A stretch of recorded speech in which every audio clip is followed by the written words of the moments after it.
अस्सलामु अलैकुम व रहमतुल्लाहि व बरकातुहू। नहमदुहु व नुसल्ली अला रसूलिहिल करीम, अम्मा बाद फ़अऊज़ु बिल्लाहि मिनश शैतानिर रजीम। बिस्मिल्लाहिर रहमानिर रहीम। वअतसिमू बिहब्लिल्लाहि जमीअन व ला तफ़र्रक़ू।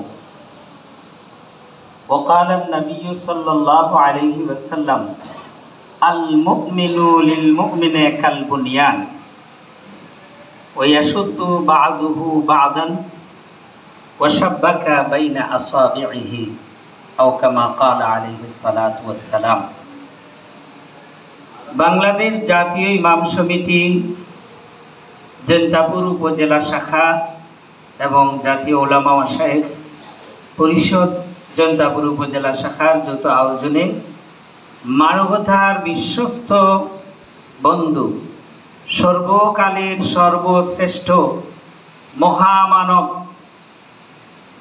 জনাবে মুহাম্মদুর রাসূলুল্লাহ সাল্লাল্লাহু আলাইহি ওয়াসাল্লামের সিরাত আলোচনা সভার সম্মানিত সভাপতি, সম্মানিত প্রধান অতিথি, সম্মানিত অতিথিবৃন্দ এবং আমার সামনে উপস্থিত জৈন্তাপুর উপজেলার সম্মানিত আইমায়ে মাসাজিদ, সম্মানিত বিভিন্ন শিক্ষা প্রতিষ্ঠানের শিক্ষক মণ্ডলী ও অন্যান্য অতিথিবৃন্দ, মুআজ্জাজ হাজিরিন, রাসূল করিম সাল্লাল্লাহু আলাইহি ওয়াসাল্লাম এই মানবতার কল্যাণেই তার জীবনের ৬৩টি বছর ব্যয় করেছেন। ৬৩টি বছর আপনারা জেনেছেন, আপনারা জানেন, আলোচনায় বলেন যখন নবী করিম সাল্লাল্লাহু আলাইহি ওয়াসাল্লামের ১৭ বছর বয়স, ঠিক সেই সময়ই যখন মানব সমাজে পছন ধরেছিল, সেই পছন দেখে তার হৃদয়টা কেঁদে উঠেছিল। প্রতিটি দপ্তরে, প্রতিটি উপদপ্তরে, প্রতিটি মন্ত্রণালয়ে, প্রতিটি শাখায়, সব জায়গায় এমন পছন ধরেছিল, এমনভাবে ঘুণ অক্টোপাসের মতো সেখানে বসেছিল। শুধু তাই নয়, মানবতাকে একেবারে বিপর্যস্ত করে তুলেছিল। আয়নাঘর তৈরি করে, সেই আইয়ামে জাহেলিয়াতেও এরকম কোন আয়নাঘরের নিদর্শন ছিল না। কিন্তু এই সভ্য সমাজে যাকে বলা হতো তথাকথিত যে মানবতা, অর্থাৎ গণতন্ত্রের মানসকন্যা এবং মানবতার মা, এই ধরনের নানান উপাধি দিয়ে যাকে ভূষিত করা হতো, কিন্তু সেই এক নায়কতন্ত্রের নেতৃত্বে সারা দেশে চালু হয়েছিল ফ্যাসিজম। ঠিক না? সেই ফ্যাসিজমের নির্যাতনে, নিপীড়নে যন্ত্রণা ক্লিষ্ট ছিলেন এদেশের সকল উলামায়ে কেরাম, সকল মত মাসলাকের উলামায়ে কেরাম, মুআজ্জাজ আইম্মায়ে মাসাজিদ। শুধু তাই নয়, যারাই তার বিরুদ্ধে কথা বলেছে তার টুটি ধরে তাকে একেবারে চুপ করে দেওয়ার চেষ্টা করা হয়েছে। যদি চুপ করার সামর্থ্য না হতো তাহলে তাকে দুনিয়া থেকে উঠিয়ে দেওয়া হতো, গুম করা হতো, খুন করা হতো। এইভাবে চলেছিল সেই নৈরাজ্য এবং সেই নিষ্পেষণের স্টিম রুলার। আল্লাহ তাআলা আমাদের জন্য, আমরা দোয়া করেছি রাতের নিভৃত প্রহরে, যখন আল্লাহ তাআলা আকাশের সব দরজা খুলে দেন, সেই সময় আমরা কান্না করেছি এবং সেই সব আয়নাঘরের অধিবাসীরা তাদের চোখের পানি মুছতে মুছতে মুছতে মুছতে একজন বন্দিশালার বন্দী বলেছিলেন যে এই যে গামছা দেখছেন, এই গামছাতে আমি যত পানি, যত চোখের জল মুছেছি তা যদি একত্র করা হতো এই ৮ বছরে একটি বিশাল বড় দরিয়া হয়ে যেত। মুআজ্জাজ হাজিরিন, এরকম চোখের পানি কি ব্যর্থ হয়? আল্লাহ তাআলা ব্যর্থ করেন না।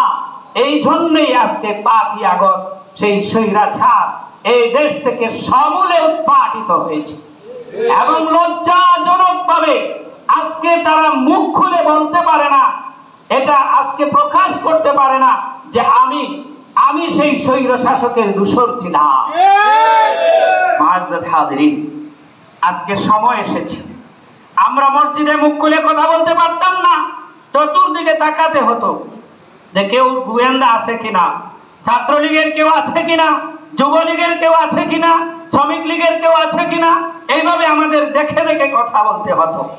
তারপরেও দেখা যেত 19 আগস্ট আমি যখন জুমার খুতবায় আলোচনা করছিলাম যুগে যুগে জালেমের পরিণতি, কোরআনে হাকিমে আল্লাহ রাব্বুল আলামিন যে বিষয়গুলি উল্লেখ করেছেন আলোচনার, সেখানে কে বা কারা ছিল এটা গিয়ে যখন তাদের কাছে বলল, তখন তারা আমার মুয়াজ্জিন সাহেবকে ডেকে নিয়ে বলল যে তোমার ইমামকে কান ধরে উঠবস করিয়ে ভিডিও ভাইরাল করে ফেসবুকে দিলে তখন সে চিনবে জালেম কাকে বলে।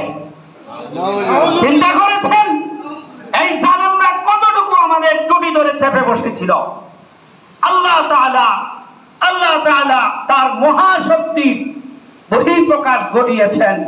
নিরস্ত্র, অত্যন্ত নিরপরাধ, ইনোসেন্ট সেই কিশোরেরা, যুবকেরা, তরুণেরা যখন বিশাল বড় এক শক্তির সামনে দাঁড়িয়ে গেল এবং বলল বুক পেতেছি, গুলি কর, তখন আর গুলি ছাড়ানো সম্ভব হয়নি। ১৫০০কে তারা মেরেছে, ৩২,০০০কে পঙ্গুত্ব বরণ করিয়েছে। এর মধ্য দিয়ে আল্লাহ তাআলা আমাদেরকে স্বাধীন করেছেন। আলহামদুলিল্লাহ, আলহামদুলিল্লাহ। সেই ফ্যাসিজম আবারও যাতে আমাদের মাথার উপরে তার শৃঙ্খল বসাতে না পারে, সেজন্য প্রত্যেক ইমামকে সজাগ থাকতে হবে। শুধু তাই নয়, আল্লাহ তাআলা বলেছেন তাআওয়ানু আলাল বিররি ওয়াত তাকওয়া ওয়া লা তাআওয়ানু আলাল ইসমি ওয়াল উদওয়ান। তোমরা আবীর এবং তাকওয়ায় কি করো? পরস্পরের এক ঐক্যবদ্ধ হও। আমরা ঐক্যবদ্ধ হয়েছি। আমরা জৈন্তাপুর উপজেলায় ৬টি ইউনিয়নে আমাদের ৫৪টা ওয়ার্ড আছে। আমরা আশা করব আগামী ১ মাসের মধ্যে ৫৪টা ওয়ার্ড কমিটি গঠিত হবে ইনশাআল্লাহ। এবং আমরা একটি সম্মেলন করব সিলেট জেলায়। প্রত্যেকটা ইউনিয়ন থেকে ৫ জন করে নিয়ে আমরা একটি সম্মেলন আয়োজন করব ইনশাআল্লাহ। এই সরকারের অত্যন্ত শক্তিশালী উপদেষ্টাদেরকে নিয়ে এবং সকল স্তরের স্টেক হোল্ডারদেরকে নিয়ে আমরা একটি সম্মেলন করব। আমরা চাই সব জায়গা থেকে বৈষম্য দূরীভূত হোক, ইনসাফ নির্মূল হোক, প্রতিষ্ঠিত হোক আদল ও ইনসাফ। বিশেষ করে মসজিদের ইমামরা, যাদের সাথে জন্মের পর থেকে মৃত্যুর পর পর্যন্ত সমাজের সকলের সম্পর্ক রয়েছে এবং তাদের অংশগ্রহণ রয়েছে, কিন্তু সেই লোকগুলি এতই অবলা, এতই দুর্বল, তাদের নাই কোনো নীতিমালা, তাদের নাই কোনো সার্ভিস রুল, তাদের নাই কোনো বেতন অবকাঠামো, তাদের নাই কোনো ধরনের পেনশন, তাদের নাই কোনো গ্র্যাচুইটি, তাদের নাই কোনো ঈদ বোনাস, তাদেরকে ফজরের নামাজ পড়ে জোহরের নামাজ পর্যন্ত পড়াতে পারবেন কিনা সেই বিষয়ে নাই কোনো গ্যারান্টি ওয়ারেন্টি। কথা ঠিক কি ঠিক না বলেন? এই বৈষম্য আর চলতে দেয়া যায় না। আমরা এই বৈষম্যের বিরুদ্ধে গত ১ সেপ্টেম্বর মাননীয় ধর্ম উপদেষ্টার নিকট আমাদের সম্মানিত সংগ্রামী মহাসচিব মাওলানা শাহ নজরুল ইসলামের নেতৃত্বে সচিবালয়ে আমরা সেখানে পেশ করেছি যে মসজিদ ব্যবস্থাপনা নীতিমালা অবিলম্বে আপনার নেতৃত্বে ধর্ম উপদেষ্টা ডক্টর আফম খালেদ সাহেবের নেতৃত্বে আমরা বলেছি এটা অবিলম্বে প্রণয়ন করা হোক এবং এই ইন্টারিম গভর্নমেন্ট যা ইচ্ছা তাই করতে পারে, কারণ বিপ্লবোত্তর সরকার কোনো আইন মানার দরকার পড়ে না, তারা যা করবে সেটাই হবে আইন। এই জন্য আমরা বলেছি আপনার নেতৃত্বে এই মসজিদ ব্যবস্থাপনা নীতিমালা, ইমাম মুয়াজ্জিন সার্ভিস রুল অবিলম্বে প্রণয়ন করা হোক।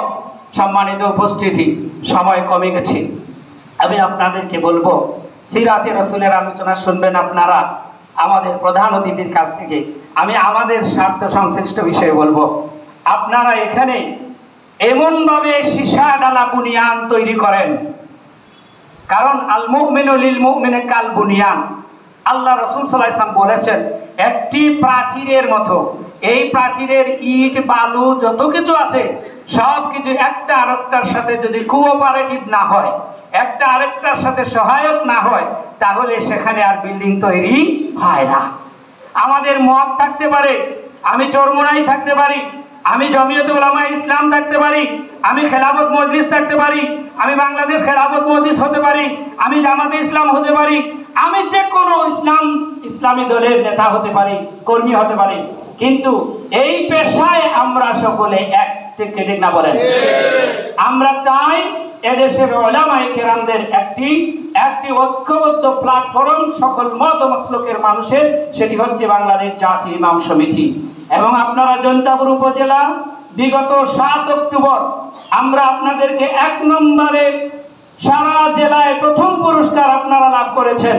আমরা চাই আগামীতেও 54টি ওয়ার্ড কমিটি গঠন করার মাধ্যমে যখন ওয়ার্ড সভাপতি সেক্রেটারি সম্মেলন আয়োজন করে, এভাবে আপনারা একটি সম্মেলনে আয়োজন করবেন।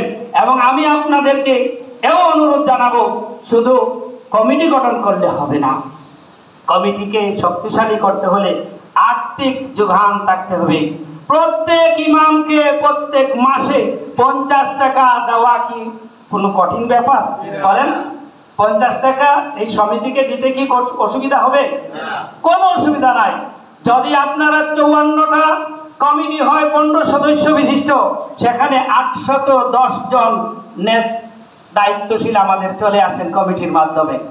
810 জনে 50 টাকা করে যদি আপনারা ওঠান, আজকে মোবাইলের মাধ্যমে, অ্যাকাউন্টের মাধ্যমে, বিভিন্ন প্রযুক্তির মাধ্যমে, বিভিন্ন অ্যাপসের মাধ্যমে একসাথে মাসের 1 তারিখ থেকে 10 তারিখের মধ্যে 50 টাকা করে আপনাদের অ্যাকাউন্টে ঢোকানো একেবারে ইজি হয়ে গেছে। সেখানে 40,500 টাকা উঠে। কথা বুঝতে পারছি? আপনাদের আমাদের মধ্যে যে কোনো ধরনের কার্যক্রম পরিচালনা করতে আমাদের যদি কিছু পুঁজি থাকে, তাহলে আমরা চেয়ারম্যান, মেম্বার, জনদরদী, শিক্ষানুরাগী, সমাজসেবী, সুদী, শরীফ তাদের কাছে গিয়ে যদি বলি আমরা একটি সম্মেলন করব, আপনারা এই কাজে আমাদেরকে সহযোগিতা করেন, দেখবেন উজাড় করে তারা দিয়ে দিবে। ঠিক ঠিক না বলেন? এর জন্য আমি আপনাদেরকে সকলকে অনুরোধ জানাবো, নিয়মিত মিটিং করবেন। নিয়মিত হলেও 50 টাকা করে আপনারা এখানে সদস্য দিবেন। দিয়ে কি লাভ হবে এইটা না খুঁজে দেওয়ার জন্য নিজেকে আগে উৎসর্গিত করবেন। কথা বুঝতে পারছি? কথা বুঝতে পারছি? দিয়ে কি লাভ হবে দেখবেন, আমার লাভ না হয় আমার ভাইয়ের লাভ হবে, আমার ভাইয়ের লাভ হবে, আমার ছেলের লাভ হবে, আমার ভাতিজার লাভ হবে, আমার প্রতিবেশী লাভ হবে। সম্মানিত উপস্থিতি, আমি আপনাদের সকলকে এরকম বাংলাদেশ জাতীয় ইমাম সমিতি আমরা প্রত্যাশা করি জৈন্তাপুর উপজেলায় এমন কোনো আলেম, এমন কোনো ইমাম, এমন কোনো মুয়াজ্জিন যেন বাংলাদেশ জাতীয় ইমাম সমিতির ছাতার বাহিরে থাকে, এটা যেন খুঁজি না পাওয়া যায়। এবং সেভাবেই আমরা এই ইমামতে সুগরার মাধ্যমে ইমামতে কুবরাকে একটি শক্তিশালী বলে প্রতিষ্ঠা করতে চাই। আল্লাহ রাব্বুল আলামিন আমাদের সকলকে তৌফিক দান করুন এবং আজকের এই সিরাত আলোচনা, এই সিরাত সম্মেলন সফল হোক, সার্থক হোক। আল্লাহ তাআলা রাসূল করিম সাল্লাল্লাহু আলাইহি ওয়াসাল্লামের সিরাত অনুসারে আমাদের প্রাত্যহিক জীবন সহ সামগ্রিক জীবন পরিচালনা করার তৌফিক দান করে। আমিন ওয়া আখিরু দাওয়ানা আলহামদুলিল্লাহি রাব্বিল আলামিন। আসসালামু আলাইকুম ওয়া রাহমাতুল্লাহি ওয়া বারাকাতুহু।